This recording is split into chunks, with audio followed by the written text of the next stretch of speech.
सभी साथियों को मेरा नमस्कार। स्वागत है आप सबका आज 20 मई के जनसत्ता विश्लेषण में। तो आइए शुरू करते हैं आज का जनसत्ता विश्लेषण बिना किसी देरी के। आज के संपादकीय इस क्रम में रहने वाले हैं क्षमा अस्वीकार फिर जिंदगियां लीदते सड़क हादसे। इसके बाद जासूसी का जाल, ये हाल ही में चर्चा में रही एक यूट्यूबर को लेकर है जो कि भारत पाकिस्तान के बीच में जासूसी करते हुए पकड़ी गई। हालांकि मैं उस मुद्दे पर नहीं जाऊंगा फिलहाल। क्षमा अधिकार राजनेताओं, ये प्रवृत्ति पिछले कई समय से काफ़ी तेज़ी से पनपी है कि वह सार्वजनिक मंचों से अशोभन, अमर्यादित और भड़काऊ बयान देने अपना शान समझते हैं। अगर उस पर आपत्ति दर्ज कराई जाती है तो अक्सर वह उस पर टाल-मटोल का रुख अख्तियार करते हैं। ज़्यादा दबाव बनता है तो यह कहते हुए वह क्षमा मांग लेते हैं कि अगर उनके बयान से किसी को ठेस पहुंची है तो वह अपनी बात वापस लेते हैं। मगर सर्वोच्च न्यायालय की सख्ती के बाद शायद राजनेताओं को कुछ सबक मिले।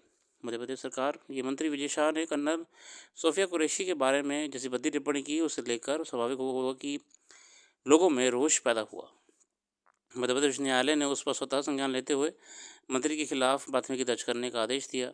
पुलिस ने उस पर भी टालमटोल का रवैया अख्तियार किया, जैसे कि रसूखदार लोगों के मामले में अक्सर करती है। तो उच्च न्यायालय ने दोबारा सख्त प्राथमिकी दर्ज कराने का आदेश दिया।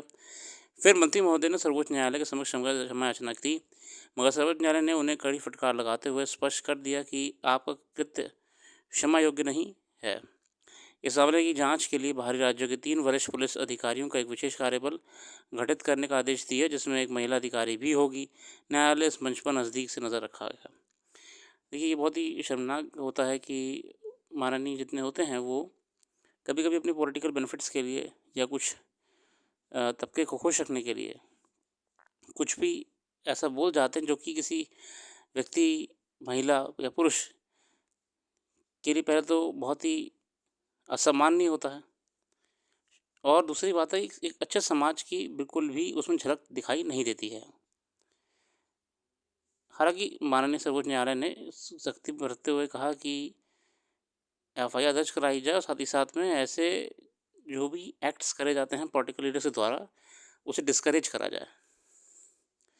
आगे बढ़ते हैं। सड़क हादसों को लेके अमित बैजनाथ गर्ग साहब लिखते हैं, सड़क परिवहन और राजमार्ग मंत्रालय ने हाल ही में लोकसभा में पूछे एक सवाल में जवाब में बताया कि देश में रोज़ाना 1264 से अधिक सड़क हादसे होते हैं। इन हादसों में हर दिन 462 से अधिक लोगों की मौत हो जाती है। मंत्रालय ने बताया कि तमिलनाडु में सबसे अधिक सड़क हादसे हुए हैं और कई राज्यों में तो सड़क हादसों की जो दर्ज की गई हैं रिपोर्टें, वो अपने आप में चिंताजनक है। असल में भारत सहित दुनिया के तमाम देशों में अधिकांश सड़क दुर्घटनाएं तेज रफ्तार, लापरवाही या जागरूकता की कमी के कारण होती हैं। ऐसे में जीवन रक्षा के लिए सड़क सुरक्षा आवश्यक है।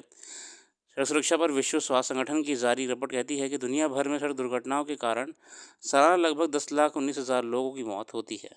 सड़क यातायात से होने वाली मौत में आधे से ज़्यादा लोग पैदल यात्री, साइकिल चालक, मोटरसाइकिल चालक और उनके सहयात्री होते हैं।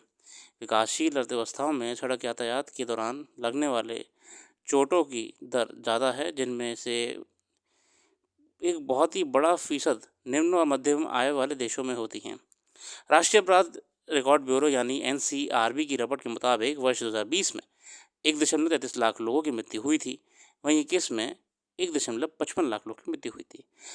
ये सड़क सुरक्षा बहुत महत्वपूर्ण है और इसके जो कारण हैं इस पर सरकारों को विशेषकर विकासशील देशों में काम करना पड़ेगा। खतरनाक और लापरवाही से गाड़ी चलाना लोगों की मृत्यु का प्रमुख कारण है। इसके अलावा कभी कभी कारण होता है गलत डिजाइन होना, राजमार्गों का, सड़कों का गलत डिजाइन होना, या कोई ना कोई सरकारी निर्माण कार्य की वजह से सीवर लाइन खुद रही है या फिर कोई कंस्ट्रक्शन चल रहा है, उसको लेके भी कभी कभी सड़क पे ऐसे डाइवर्जन्स क्रिएट कर दिए जाते हैं जो कि सड़क हादसे का शिकार लोगों को बना लेते हैं। राजस्थान में सड़क हादसों से जान गंवाने वाले लोग बड़ी संख्या 18 से 25 साल की आयु वर्ग युवा की है। साल 23 में जान गंवाने वालों में 18 से 25 वर्ष की उम्र में 2,780 युवा थे। मतलब युवा भारी मात्रा में अपनी जान खो रहे हैं सड़क हादसों में, यानी कि देश का भविष्य जिनके हाथों में है वो ही नहीं बच पा रहा है। बात ये होती है कि सड़क दुर्घटनाएं पीड़ित परिवारों के लिए मुश्किलें लेकर आती हैं, ये आय में कमी, जीवन स्तर में गिरावट और मानसिक तनाव पैदा कर सकती हैं। सड़क दुर्घटनाओं में होने वाली मौतों या चोट से परिवार के कमाऊ सदस्य की आय बंद हो जाती है। इससे परिवार की आर्थिक स्थिति खराब हो जाती है। गंभीर चोटों के इलाज में भारी खर्च आता है, जिससे परिवार कर्ज में डूब जाता है। दुर्घटना के कारण परिवार को अपने घर से या व्यवसाय को खोना पड़ सकता है। दुर्घटना के बाद परिवार के सदस्यों के बीच सामाजिक जुड़ाव में कमी आती है। दुर्घटना से पीड़ित परिवार सामाजिक रूप से अलग थलग महसूस करता है। दुर्घटना के कारण परिवार के सदस्यों को अपनी शिक्षा या व्यवसाय के बीच में ही छोड़ने पड़ती है, क्योंकि कई कारण बहुत ही नेगेटिव कॉन्सिक्वेंसेस निकलने को वहाँ जब कोई परिवार का मुख्य व्यक्ति अपनी जान खो देता है। समाज के लिए भी दुखदायी होता है अपने आप में। अपने को खोने का परिवार के सदस्यों पर गहरा प्रभाव पड़ता है, जिससे वह दुख और निराशा से डूब जाते हैं। सड़क सुरक्षा विशेषज्ञों का कहना है कि हर साल बड़ी संख्या में होने वाले सड़क हादसों के प्रमुख कारण खराब सड़कें और लोगों में यातायात नियमों के प्रति जागरूकता की कमी है। सड़कें भी उत्तरदायी हैं और लोगों में जागरूकता की कमी अपनी सुरक्षा के लिए ही। विशेषज्ञ कहते हैं कि सरकारी प्रयासों के धरातल पर परिणाम नज़र नहीं आ रहे हैं। ग्रामीण क्षेत्रों में जागरूकता के प्रयासों में तेजी लाने की दरकार है। बड़े हादसे ग्रामीण सड़कों और ग्रामीण इलाकों से गुजर रहे राष्ट्रीय राजमार्गों पर ज़्यादा सामने आ रहे हैं। उनका कहना है कि हेलमेट की उचित गुणवत्ता पर भी ध्यान देना जरूरी है। अभी प्रिवेंशन की हम बात कर रहे हैं। यदि सरकार तो अपनी तरफ से प्रयास कर सकती है कि सड़क के डिज़ाइंस या फिर किसी भी प्रकार का कंस्ट्रक्शन वर्क जब भी उस क्षेत्र में हो रहा हो तो वहाँ पे प्रॉपर प्रिकॉशन करे जाएँ। इसके अलावा लोग भी कई प्रिकॉशनरी मेजर ले सकते हैं। क्या? अच्छी क्वालिटी की हेलमेट पहनना। दूसरी बात है सड़कों में सारे रूल्स को फॉलो करना, डायरेक्शंस को फॉलो करना। इसके अलावा इंडिकेटर्स को देना टर्न करते वक्त। इसके अलावा धीमी गति में चलना और एक लेन मेंटेन करना, लेन मैनेजमेंट अपने आप में लेन डिसिप्लिन मेंटेन रखना। ये भी कई प्रिकॉशंस हो सकते हैं जो लोग अपने स्तर से कर सकते हैं। अब दोपहिया वाहन में सबसे बड़ी दुर्घटना का कारण पहली बात तो अनियंत्रित चलाना होता है, तेज़ चलाना होता है, फिर कभी भी कहीं भी मुड़ जाना होता है। इसके अलावा अगर हेलमेट पहनते भी हैं तो पैसे बचाने के चक्कर में सस्ती लो क्वालिटी की हेलमेट्स पहनते हैं, जिस वजह से हेलमेट होते हुए भी शरीर को भारी नुकसान पहुंचता है। विशेषज्ञ सड़क हादसों के बचने के लिए 10 अहम सुझाव देते हैं। उनका कहना है कि जब आप यह जान जाते हैं कि यह करना है तो दुर्घटनाओं को रोकना आसान हो जाता है। उनका पहला सुझाव है कि वाहन चलाने की सही दृष्टिकोण विकसित करें। दूसरा, जितना संभव हो सके निगरानी में ड्राइविंग का अभ्यास करें। तीसरा, हमेशा सुरक्षा बेल्ट पहनें। चौथा, वाहन चलाने के दौरान शराब पीने और नशीली दवाओं के सेवन करने से बचें। पाँचवा, यात्रियों की संख्या सीमित रखें। छठा, रात में गाड़ी चलाने का सीमा तय करें। और सातवां, धीमी और सुरक्षित गाड़ी चलाएँ। आठवां, खराब मौसम में गाड़ी चलाने का प्रशिक्षण लें।